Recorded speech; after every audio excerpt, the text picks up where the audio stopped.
Friday, April 16, 2021.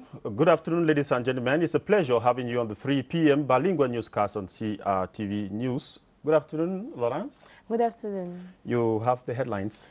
Les titres de ce journal. Denis Sassou Nguesso a été investi ce matin à Brazzaville pour son 4e mandat. La cérémonie d'investiture a vu la présence de nombreux acteurs politiques d'Afrique, mais aussi le représentant personnel du chef de l'État camerounais, le Premier ministre Joseph Dione Ngouté. Le film de la cérémonie, c'est à suivre dans ce journal. The Monetary Committee of the Bank of Central African States, BIAC, has revised its 2021 growth forecast for CEMAC countries.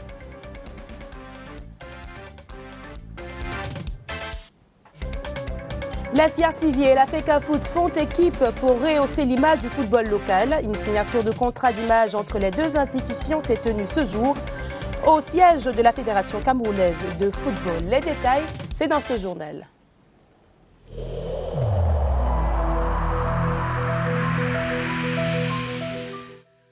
Je vous exhorte de nouveau à porter vos masques, à vous laver régulièrement les mains et à faire appel à un médecin ou à tout autre personnel de santé au cas où des symptômes apparaissent. C'est le seul moyen de préserver les vies et de freiner la propagation du virus.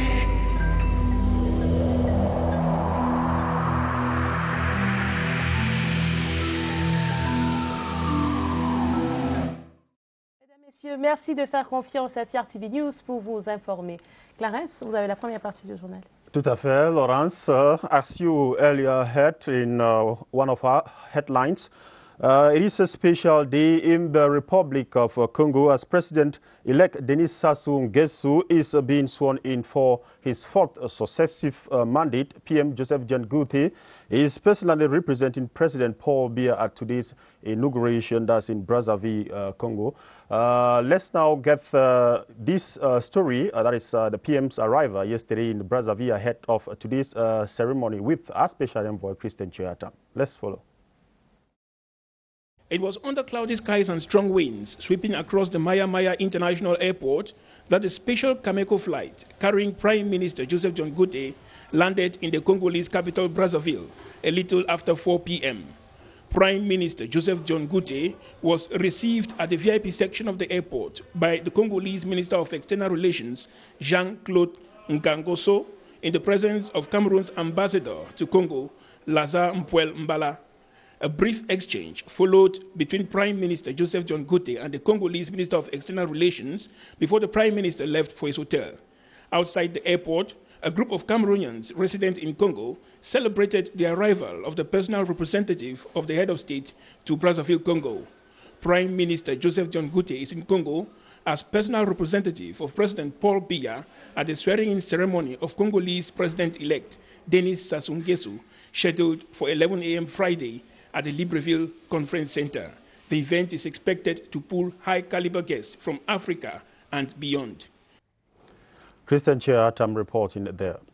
Bilateral relations between Cameroon and Congo exist since 1960. Relations between both countries have been solidified with the construction of the Saint-Melima-Ouesso cross-border road and the Cameroon-Congo Interstate University. Political Desk reporter Yves Formoso now presents the cooperation ties, between the two countries in this report. Relations between Cameroon and Congo aim for the sky. The romance between the two dates far back to the 1960s. The construction of the Saint-Melima-Ouesso cross-border road of 651 kilometers links both nations, making the two pillars of sub-regional integration in Central Africa. On another level, the Cameroon-Congo Interstate University, with its campus located in Saint-Melima, is the other facet of its fruitful and diverse relationship. operational in 2019, welcomes students from both countries. Several young Congolese are trained in Cameroonian institutions, such as the National School of Administration and Magistracy, the International School of Security Forces, just to name but these. President Paul Biya has paid several visits to Brazzaville. His counterpart and brother, Denis Sassou Nguesso, is also frequent in Yaoundé. This vitality of trade is backed up by several cooperation agreements binding the two states. It is also reflected in the 2018 creation and opening of the Cameroon consulate in Wesso, in northern Congo.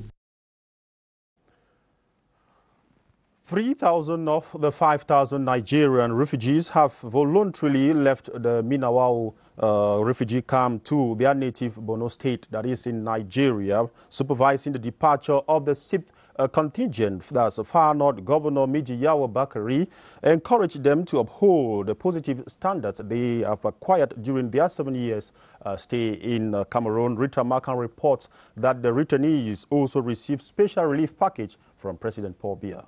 Her report. Statistics from the United Nations High Commission for Refugees reveal that Cameroon hosts over 421,700 refugees, with large populations from Central African Republic estimated at 280,500, driven by war and insecurity, and Nigeria counting 114,300 refugees. While refugees from Nigeria have settled in the far north region, the majority of Central African Republic refugees, 70% of them, are concentrated in the east region, with smaller clusters in the Adamawa and the north region. There has been good news for some refugees thanks to the tripartite agreement signed in 2017 between the government of Cameroon, the Federal Republic of Nigeria, and the United Nations High Commission for Refugees. The agreement facilitates the repatriation of some 5,000 Nigerian refugees who decided to voluntarily return to their homeland.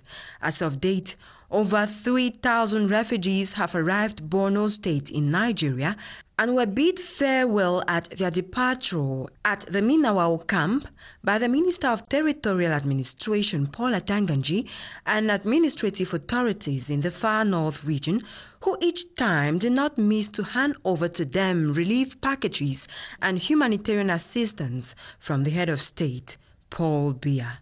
A gesture welcomed by Nigerian authorities and the refugees who had created a strong bond with their Cameroonian brothers. Comme nous vous l'annoncions au titre, la cérémonie d'investiture du président du Congo-Brazzaville, Denis Sassou Nguesso, a donc eu lieu ce matin au Palais des Congrès de Brazzaville. Parmi les témoins de l'événement, le représentant personnel du chef de l'État camerounais, Paul Biya, la personne du chef du gouvernement, Joseph John Gouté, Premier ministre. Nous retrouvons sur place notre envoyé spécial, Laurentine Bokono. Laurentine? Brazzaville accueille ses hôtes de marque, invités à l'investiture du président de la République, Denis Sassou Nguesso, réélu pour un nouveau mandat de 5 ans après le scrutin du 22 mars 2021. L'aéroport international Maya Maya de Brazzaville en lingala viens ou encore bienvenue est le premier lieu de convergence de tous les convives. Arrivé à 16h30 par un vol spécial de la compagnie aérienne camerounaise Camerco, l'étoile du Cameroun, sous un temps frissonnant et quelque peu pluvieux, le Premier ministre chef du gouvernement Joseph John Gouté, représentant personnel du chef de l'État camerounais Paul Biya, y a été salué par Jean-Claude Ngakoso, ministre des Affaires étrangères et des Congolais de l'étranger. Cérémonial d'accueil allégé du fait de la pandémie du Covid-19, arrêt au salon d'honneur, premiers échanges. Parmi les corps constitués, l'ambassadeur du Cameroun au Congo, Lazare Mpouembala, la délégation camerounaise très restreinte, a été conduite à l'hôtel Michael de Brazzaville, son lieu de résidence. En l'espace de 6 mois, c'est la deuxième fois que le premier ministre chef du gouvernement vient représenter le chef de l'État Paul Biya à Brazzaville. Il Il connaît donc les lieux pour y avoir séjourné en octobre 2020 lors de la conférence internationale qui avait pour thème Brazzaville, capitale de la France libre, une mémoire partagée. Cette fois-ci, c'est pour représenter le chef de l'État Paul Biya à l'investiture de Denis Sassou Nguesso, réélu président de la République sur la base d'un projet de société axé sur la culture de la terre. Il s'agit de relancer l'économie du pays au moyen de la diversification élargie des activités génératrices de revenus. Un accent particulier sera mis sur l'agriculture, la pêche et l'élevage, avec les investissements conséquents et la formation des jeunes pour produire en grande quantité des aliments destinés à nourrir la population dans un objectif d'autosuffisance alimentaire. Et les relations entre ces deux pays voisins, le Cameroun et le Congo, se sont diversifiées depuis leur établissement dans les années 1960. Je vous propose de suivre cette longue histoire d'amitié entre le Cameroun et le Congo. Une histoire d'amitié marquée par de nombreuses réalisations. C'est dans ce reportage de Tatiana Ombédé. De nombreuses occasions marquent la franche coopération entre le Cameroun et le Congo. La construction de la route transfrontalière Sang-Mélima-Ouesso, longue de 651 km, s'inscrit dans la dynamique du développement des infrastructures de transport entre ces deux pays, piliers de l'intégration sous-régionale en Afrique centrale. Sur un plan éducatif, l'université inter-État Cameroun-Congo, dont le campus est installé à Sang-Mélima, est un autre pan de cette relation. Opérationnelle depuis 2019, elle accueille des étudiants des deux pays, mais aussi ceux d'autres pays de la sous-région. Toujours parlant de formation, plusieurs jeunes Congolais sont formés dans les grandes écoles camerounaises. Au plan des échanges au sommet, l'on enregistre plusieurs visites du président Paul Biya à Brazzaville. Son homologue, Denis Sassou Nguesso, est également fréquent à Yaoundé. Ces échanges marquent les accords coopération qui lient les deux États. La représentation du chef de l'État camerounais, son Excellence Paul Biya, par le Premier ministre chef du gouvernement Joseph Dion Ngouté à la cérémonie d'investiture du président Denis Sassou Nguesso n'est donc une continuité, une autre manière de renouveler les relations d'amitié entre le Cameroun et le Congo, vieille de 61 ans. Well, thanks very much, Tatiana Ombédé. Away from diplomacy, let's now get into economy. The Bank of Central African States Monetary Policy that's a committee has revised its 2021 growth forecast for CEMAC countries from 2.8% to 1.9%. The new projection, lower than the anticipated 3% growth by the IMF, is as a result of the impact of COVID-19 on the economy of the CEMAC country. Economic Desk reporter is Salisona Tafaha. The full weight of the second wave of COVID-19 has pushed many economies over the edge, recording a sharp fall in activities. In BEAC's Monetary Policy Committee forecast for 2021, the economic outlook for CEMAC member countries will plunge from 2.8% to 1.9% lower than the 3% growth anticipated in October last year by the International Monetary Fund for the sub-region. BEAC on April 13, 2021, however, revised its 2021 growth forecast for the sub-region to a 4% growth. BEAC is positive COVID-19 will have a lesser impact on the economy of the sub-region this year, unlike in 2020 when the pandemic plunged the economy into recession with growth at minus 2.4%. The monetary institution is hopeful economic recovery will be a reality if sectors like agriculture, local industries step in with dynamism to usher in a rebound to growth. Thanks, Sally. The 6th edition of the Banking and Finance Conference is currently holding at the University Institute at Ekunu here in Yaoundé. As you can see in the images, participants, mainly students, and some stakeholders in the field of banking and finance are being drilled on the important transition in digital banking. Various speakers, notably bank managers and finance experts from partner banking institutions, are educating participants on some digital banking processes like SMS banking and internet banking, among others.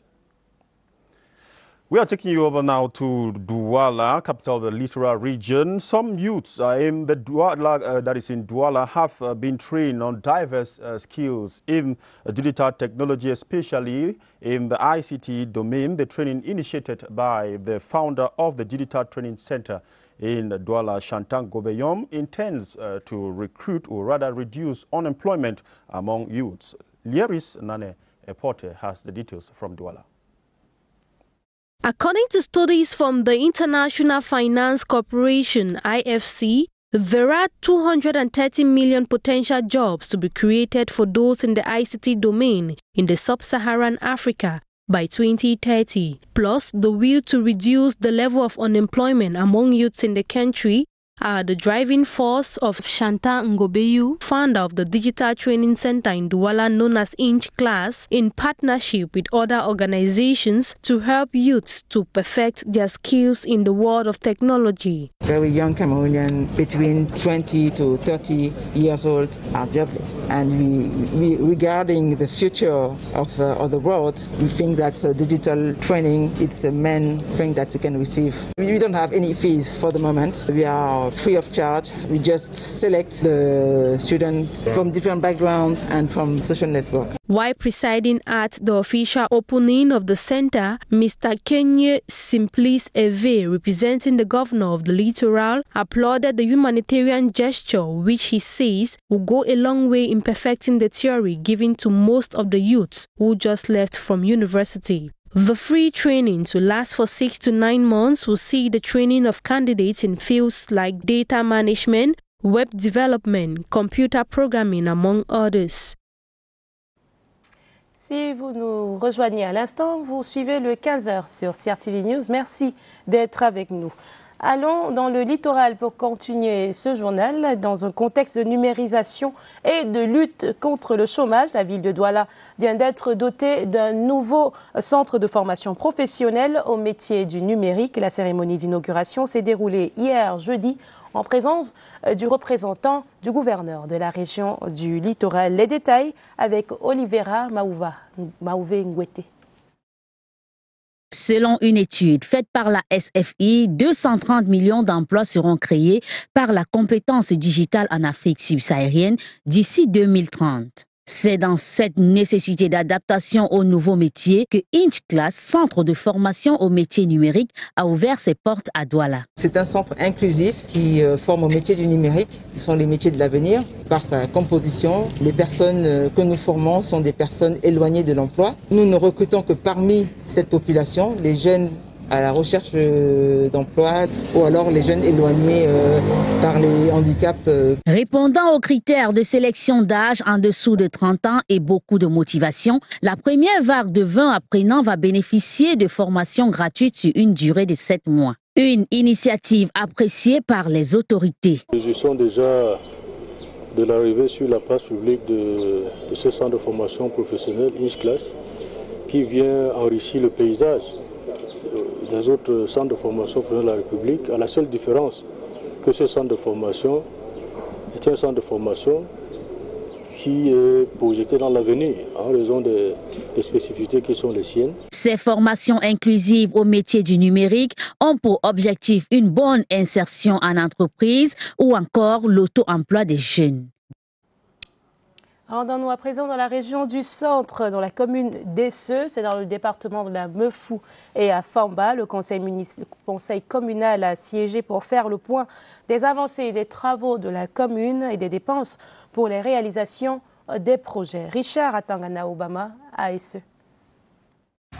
La commune d'Esseux sur le chemin de la performance. 64% des recettes recouvrées sur une prévision de 834 643 000 francs CFA. Des recettes issues du budget d'investissement public des partenaires au développement tels que le FECOM et le PNDP, sans oublier les recouvrements propres. Les 539 616 000 francs CFA recouvrés au cours de l'exercice 2020 ont permis, selon le maire Martin Dongo, d'exécuter le plan de campagne annuel. Il a été question pour nous d'assurer le paiement des salaires et de certains arriérés de salaire et mener également certaines actions. Nous avons par exemple procédé à la construction d'un nouvel hangar au marché des cieux. Nous avons pris la peine de construire 5 forages issus dans le budget d'investissement public et sous recette propre.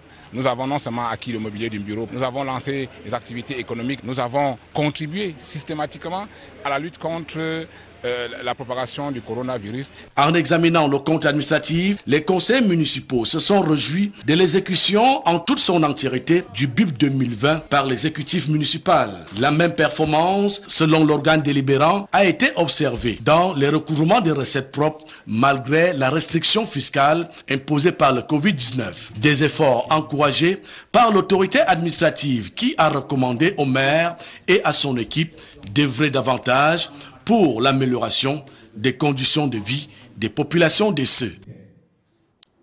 Parlons toujours de financement, cette fois-ci à la Banque des États de l'Afrique centrale, de belles perspectives pour les macroéconomies mondiales et sous-régionales en 2021, malgré la pandémie à coronavirus. On parle, entre autres, d'une croissance de 6% en 2021 et 4,4% en 2022. Ces espoirs sont confirmés dans le communiqué final rendu public à l'issue de la visioconférence tenue le 13 avril sous la présidence de Abbas Mohamed Toli, gouverneur de la BEAC et président du dit conseil. Daoud Mouliam pour les détails. Le taux d'intérêt des appels d'offres est maintenu à 3,25%, le taux de la facilité de prêt marginal à 5% et le taux de facilité de dépôt à 0%. Les coefficients de réserve obligatoires, quant à eux, sont à 7% sur les exigibilités à vue contre 4,5% sur les exigibilités à terme.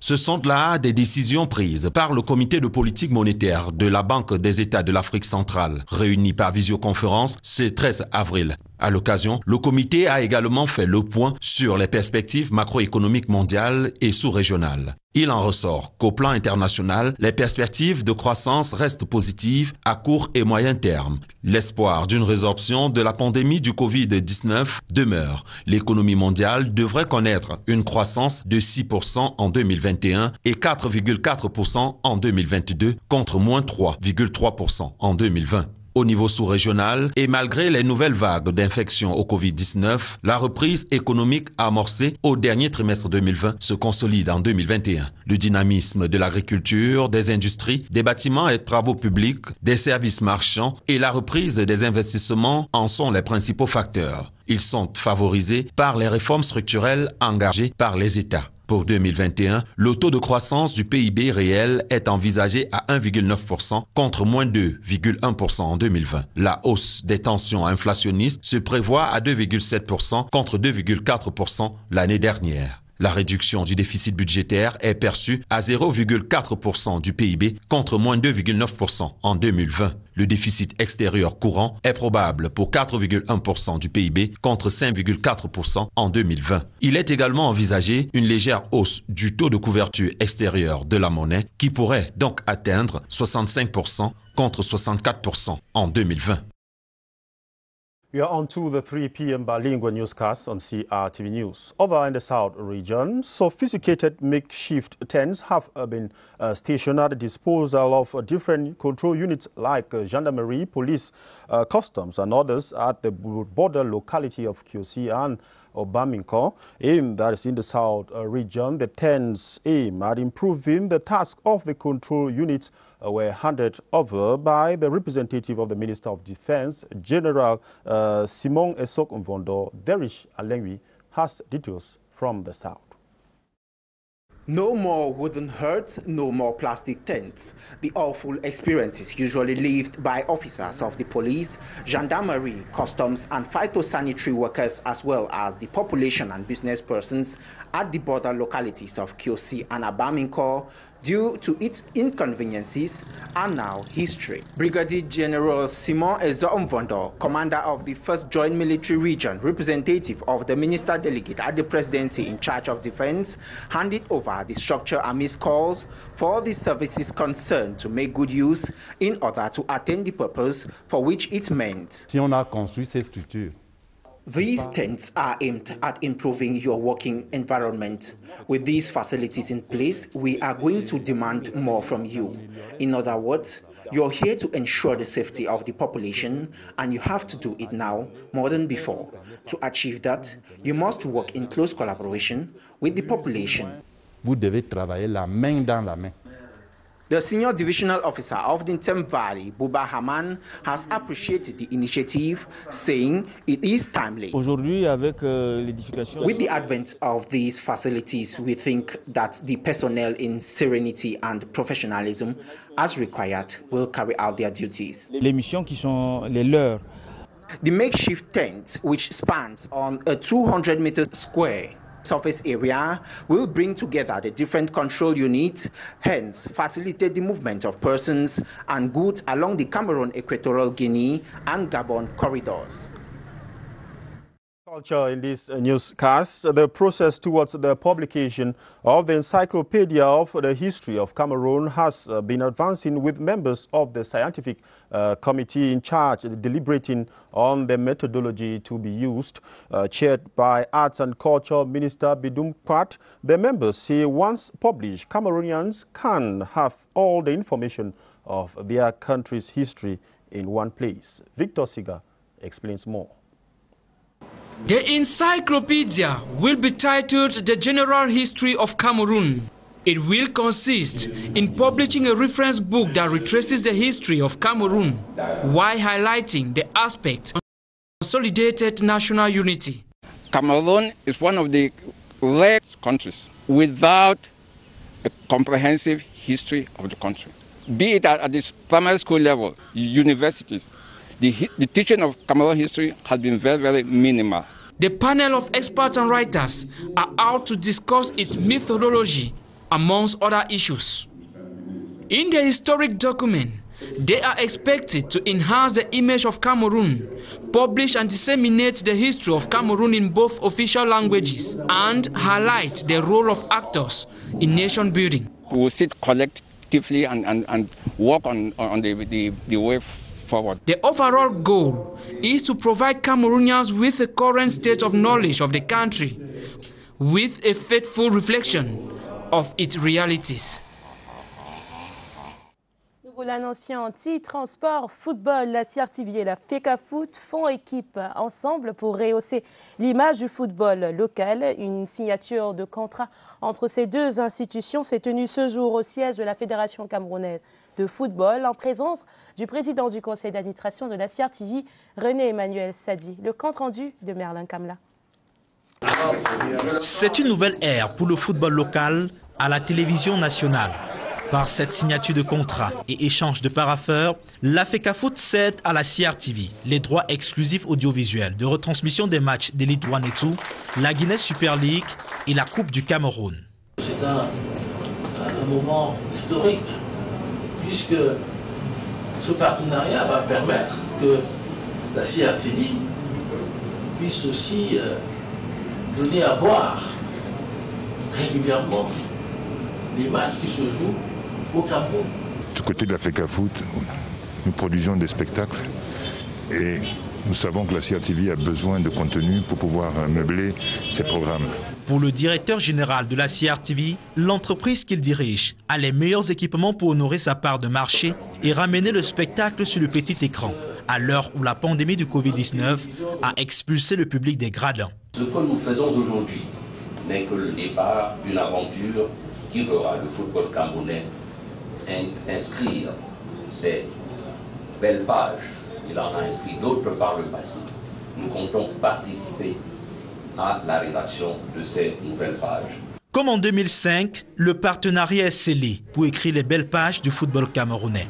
Ceci en présence des personnalités et acteurs majeurs du sport. Fin de ce journal. Merci de nous avoir suivis. Retrouvez-nous à 17h pour une autre édition du journal. Le 16h, c'est tout à l'heure avec Gladys Assou. À très bientôt. Definitely at 5 p.m., Laurence.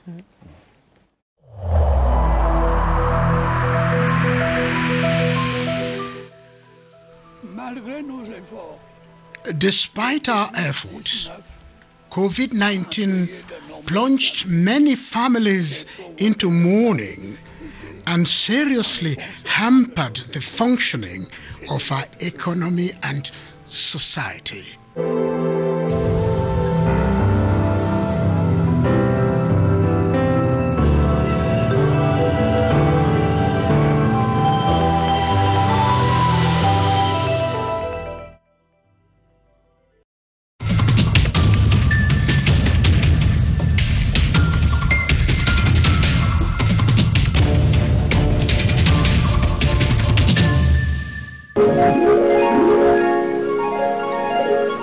TV News, ici, toute l'info.